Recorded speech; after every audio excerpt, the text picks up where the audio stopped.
Hindi naman makapaniwala si Lu Sheng nung makuha niya ang kapangyarihan ng zombie at ang memorya nito. Naalala naman ng ating bida na ito ay isang panaginip lamang kaya siya ay nalungkot bigla. Pero nalilito ang ating bida dahil kung panaginip man ito masyado itong makatotohanan, ang enerhiya naman ng zombie na pinatay niya ay unti-unting lumalapit papunta sa kanya, at hindi katagalan nakuha na niya ang enerhiya nito at nakita niya ang memorya ng zombie nung ito ay tao pa. Nakita niya ang kaparehong alaala ng una niyang napatay na zombie. Ang dalawang zombie ay parehong nagmula sa Military Base No. 1359, at napagdesisyon naman ng ating bida na kailangan niyang puntahan ang Base No. 1359 para malaman niya ang katotohanan sa kung ano man ang nangyayari. Matapos niyang maabsorb ang kapangyarihan ng zombie nalaman niya na ang zombie na iyon ay isang normal na tao lamang. At kailangan niyang maghanap ng zombie na may kakayang lumalaban kung gusto niyang pataasin pa ang kanyang lakas. Nagtataka naman siya nang biglang ang langit at ang kanyang kapaligiran ay tila nagkakaroon ng isang hindi kapani-paniwalang phenomena, at nagsimula namang mahilo ang ating bida nang dahil dito, napahampas siya sa sahig at napagtantong siya ay nakabalik na sa totoong mundo at mayroong kumakatok sa pintuan ng kanyang kwarto. Tinawag naman si Lu Sheng ng kanyang nakababatang kapatid na babae, at sila ay kakain na daw, kung plano daw ba niya habang buhay na sa kwarto lamang. Habang pagod na pagod pa rin ang ating bida binuksan naman niya ang pinto dahil sa pagsigaw ni Qinghe. Inakala naman ni Lu Qinghe na ang ating bida ay natutulog lamang sa kwarto niya imbis na siya ay magsanay. Natawa lang din naman dito ang ating bida, siya daw ay aksidenteng nakatulog ng saglit, habang nagulat naman dito ang kanyang kapatid dahil sa kanyang abs. Nagpanggap lang naman siya na hindi niya nakita ito at sinabing nag-aantay na ang kanilang magulang at sila ay kakain na. Nagtaka naman si Qinghe kung paano naging sobrang matipuno si Lu Sheng, sa tingin niya ay nagsasanay ng mabuti si Lu Sheng, sinabi lang naman ng ating bida na siya ay susunod na, at napag-isip-isip niya na nung sila ay bata pa lang ni Qinghe sila daw ay sobrang close, pero nang mag-aral na silang dalawa ay hindi na sila masyadong nag-uusap. Hindi din naman nagulat dito ang ating bida dahil ang ki-blood level ni Qinghe ay lumagpas na ng 1.0 at ang kanyang combat strength ay 100. Habang ang ating bida naman ay ang pinakamababa sa kanilang klase, at si Qinghe daw ay paniguradong kukuhain ng mga university dahil sa angkin nitong galing, habang si Qinghe ay isang genius na maituturing siya naman daw ay isa lamang walang kwenta na kapatid. Ngunit bigla naman nagulat ang ating bida nang tignan niya ang kanyang sarili sa salamin. Siya ay katakatakang naging sobrang macho at mukhang masigla. Paanong siya biglang lumakas at hindi man lang napagod kahit na siya ay kagigising lamang mula sa kanyang panaginip? Hindi rin siya inaantok bagkus ay sobrang sigla pa niya.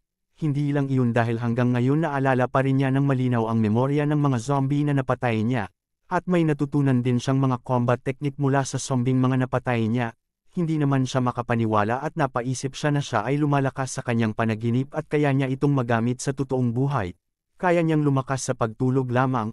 Pagkababa naman niya agad naman siyang pinaupo ng kanyang tatay upang kumain na, at ang kanyang nanay ay dinadala na ang sopas. Naisip naman ni Lu Sheng na ang nangyayari sa kanya ay parang sa mga nababasa niyang fantasy story, at kung kailan pa naging sobrang sarap ng luto ng kanyang nanay at hindi niya mapigilan ang kanyang sarili dahil sa sobrang sarap nito. Humingi naman siya ng isa pang mangkok ng kanin. Nagulat naman ang kanyang pamilya dahil ang dami na nitong nakain ngunit hindi pa rin ito busog, at nahihiyang binawi naman niya ang sinabi niya at sinabing siya ay busog na daw. Napaisip siya kung ano ang nangyayari sa kanya at siya ay hindi pa naging ganito keteko dati. Kinuha naman ng tatay niya ang mangkok niya at sinabi sa kanyang asawa na magluto pa ito dahil nagugutom pa ang kanilang Lu Sheng. Sinabi naman ng kanyang tatay na ayos lang ang maging matako kung minsan. Ito daw ay sign ng pagiging ganap na lalaki, huwag daw siyang mag-alala dahil ito ay mabuti. Sinabi pa niya na bibili siya ng marami pang tonics bukas para mas tumaas pa ang ki-blood level ni Lu Sheng. Minaliit naman siya ng kanyang kapatid na babae at sinabing hindi natataas ang ki-blood level ni Lu Sheng dahil 18 years old na ito ngunit 0.8 pa rin ang ki-blood level nito. Pinagalitan naman siya ng kanyang tatay at wag daw niyang insultuhin ang kanyang kuya. Habang inaasar siya ng kanyang nakababatang kapatid pinapagalitan naman ito ng kanyang tatay, ang ating bida naman ay napaisip na ang kanyang chi blood level ay tumaas dahil sa kanyang panaginip. Napagdesisyonan niya na kailangan niyang sukatin ang kanyang chi blood level sa martial arts hall. Dali-dali naman siyang pumunta sa pinakamalapit na martial arts hall sa kanilang bahay. Sinabi din dito na ang may-ari ng Hongchuan Martial Arts Hall ay si Ni Hongchuan at ang specialty neto ay fist martial arts na pinagpasapaahan ng kanilang pamilya. at si Ni Hongchuan ay top 10 sa 23rd Martial Arts Exchange Conference sa Baihe City, at siya daw ay isang grade 4 martial artist. Ipinaliwanag naman na ang martial artists ay nasusukat base sa kanilang ki blood level at sa kanilang battle strength. Sinabi dito na para maging isang grade 1 martial artist kailangan ng blood level ay 1.5 at ang battle strength ay 150 sila ay itinuturing bilang outstanding students. Habang ang grade 2 martial artist naman may kailangan ng 15 na chi blood level at mayroong 1,500 na battle strength at sila ay tinuturing na professional coach. Habang ang grade 3 martial artist naman ay kailangan ng 100 ki blood level at 10,000 na battle strength at tinatawag bilang consultant. At ang natatangi lamang na grade 4 martial artist ay kailangan ng ki blood level na 200 at 100,000 na battle strength. At napag-isip-isip naman ang ating bida na ang may-ari ng martial arts hall ay may ki blood level na 200 ito ay 300 times na mas malakas kaysa sa ating bida. Ang pagkakaiba sa pagitan ng mga grades ng mga martial artist ay katumbas ng hierarchy ng buhay. Kung mataas ang grade ng martial artist ito ay tataas din sa pwesto ng society.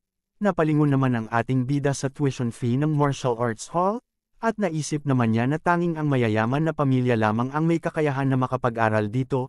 Siguro kung ang kapatid niyang babae ay gustong mag-aral dito ang kanyang pamilya ay magsisikap para mapag-aral dito ang kanyang kapatid. Ngunit kung gusto ng ating bida masasayang lamang ang kanilang pera. Ngunit sinabi niya sa kanyang sarili na hindi niya na kailangan na mag-apply sa martial arts hall. Dahil kaya naman niyang kunin ang alaala ng zombie na napapatay niya sa kanyang panaginip. Tinanong naman siya ng nagbabantay kung siya ba ay mag-apply sa kanilang tuition class, at tumanggi naman ang ating bida dahil ang pinunta niya dito ay ang pagsukat ng kanyang ki blood level at battle strength. Hinusgahan naman ng babae na ang ating bida ay wala man lang coach sa kanyang tabi at napagtanto niya na siya ay mula lamang sa mahirap na pamilya. Itinuro naman ng babae ang daan at sinabing magtungo siya sa room number 8 at tinanong kung kailangan ba ng ating bida ng tulong. Hindi naman sumasang-ayon dito ang ating bida at sinabing alam niya kung paano ito gamitin. Naghahanda naman siyang sukatin ang kanyang ki blood level. Ipinatong niya ang kanyang kamay sa bowl ang crystal, at nagsimulang sukatin ang kanyang ki blood level. Ang ating bida ay inabot na ang ki blood level na 0.963 at siya ay isa daw protege na martial artist. Tuwang-tuwa naman ang ating bida dahil naabot na niya ang 0.96, at ang kanyang ki blood level daw ay nadagdagan ng 0.2 sa isang tulog lamang ng isang oras. Natutuwa naman siya nang naisip niya na nakakahabol na siya sa kanyang kapatid na babae. Nasabik naman siya nang naisip niyang kaya rin niyang lumakas bilang isang magaling na martial artist kagaya ng kanyang kapatid, at naalala niyang hindi niya pa pala nasusukat ang kanyang battle strength. Huminga naman siya ng malalim at naghahanda ng suntukin ang robot upang sukatin ang kanyang battle strength. Naisip niyang siya ay magiging ayos lang dahil dala-dala pa rin niya ang karanasan ng dalawang zombing na patay niya, at ang karanasan daw ng mga ito ay nakatanim na sa kanyang isipan. Binigay naman niya ang kanyang buong puwersa sa kanyang sapak, at nang dahil dito ang robot ay nanginig ng bahagya sa sapak ng ating bida, hindi naman makapag-ante ang ating bida sa resulta ng kanyang battle strength. At gulat naman siya nang malaman niyang 113 ang kanyang battle strength. Ito daw ay nadagdagan at lumampas pa sa ki blood level na mayroon siya ngayon. Di siya makapaniwala na siya nang maisip niyang ito daw ay totoo at kaya niyang maging isang totoong martial artist. Nasasabik naman ang ating bida nang maisip niyang siya ay natulog lamang ng isang oras ngunit siya ay katakatakang naging malakas. Napaisip siya sa kung ano kaya ang pwedeng mangyari kung sakaling siya ay matulog ng 8 o 9 at kahit na 10 oras pa. Kaya niyang baguhin ang sarili niya para maging isang bagong tao ng isang gabi lang, ngunit pag-uuwi ng ating bida sa kanyang bahay pinilit niyang matulog ngunit hindi siya makatulog dahil sa kanyang pananabik sa kanyang panaginip. Naiinis siyang sinabi na kung bakit hindi siya makatulog kung kailan gusto niyang matulog. Napaisip siya kung masyado bang matagal ang pagtulog niya sa klase at wala na siyang maitulog ngayon. Hinayaan na lang ito ng ating bida at dahil 9 PM pa lang naman, maaga pa rin naman para matulog kaya siya ay magpa-practice muna. Ang kanyang ki blood level ay tumaas ng bahagya kaya kailangan niya itong sanayin para hindi mawala sa kontrol. Nagsimula naman niyang gawin ang number 13 calisthenic. Nagulat naman siya nang iba ang iginagalaw ng kanyang katawan. Ang 24 ways ay sinasanay niya na mula nung elementary pa lamang siya at kung bakit ngayon ay mali-mali niya itong ginagawa. Ngunit di katagalan na pagtanto niya na ang ikan-ikilos niya ay ang memorya ng katawan ng zombie na nang patay niya nung siya ay nasa kanya pang panaginip.